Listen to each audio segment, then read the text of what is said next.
Pembebasan sekitar 35.000. Apa langkah KPK selanjutnya menanggapi usulan 300 narapidana kasus korupsi dibebaskan untuk Corruption Watch atau ICW Kita tak sepakat dengan Kementerian Hukum dan HAM menerbitkan Permen Kumham nomor 10 tahun 2020 tentang syarat pemberian asimilasi dan hak integrasi bagi narapidana dan anak dalam rangka pencegahan dan penanggulangan penyebaran COVID-19.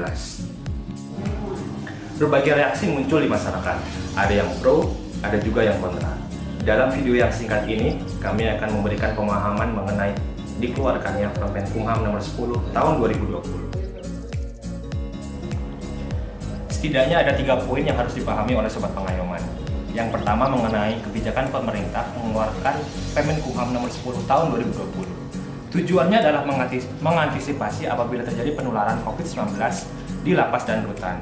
Seperti kita ketahui bersama, kondisi lapas dan rutan di Indonesia saat ini over kapasitas, sehingga dikhawatirkan lapas dan rutan menjadi tempat yang rawan penyebaran COVID-19 dikarenakan sulitnya melakukan physical distancing.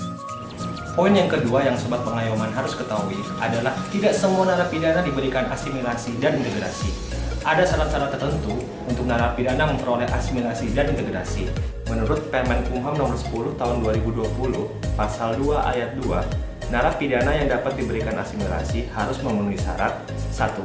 Berkelakuan baik dibuktikan dengan tidak sedang menjalani hukuman disiplin dalam kurun waktu 6 bulan terakhir. Kedua, aktif mengikuti program pembinaan dengan baik.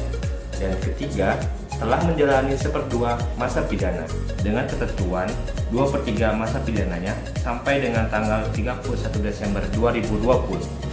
Dan yang terakhir nih, yang ketiga, narapidana dan anak yang tidak terkait dengan peraturan pemerintah nomor 99 tahun 2012.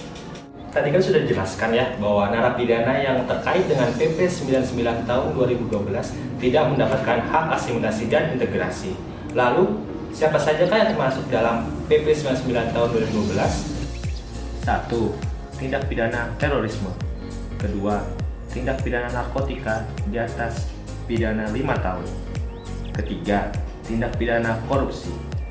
Jadi Sobat Pengayoman tidak perlu khawatir, tindak pidana yang disebutkan tadi tidak berhak mendapatkan program asimilasi dan integrasi menurut Permen Kumham nomor 10 tahun 2020. Selain itu, narapidana yang melakukan asimilasi di rumah tetap dalam pengawasan Bapas dan Kejaksaan. Bapas Polewali sendiri menangani 162 klien asimilasi rumah untuk diawasi se-Sulawesi Barat.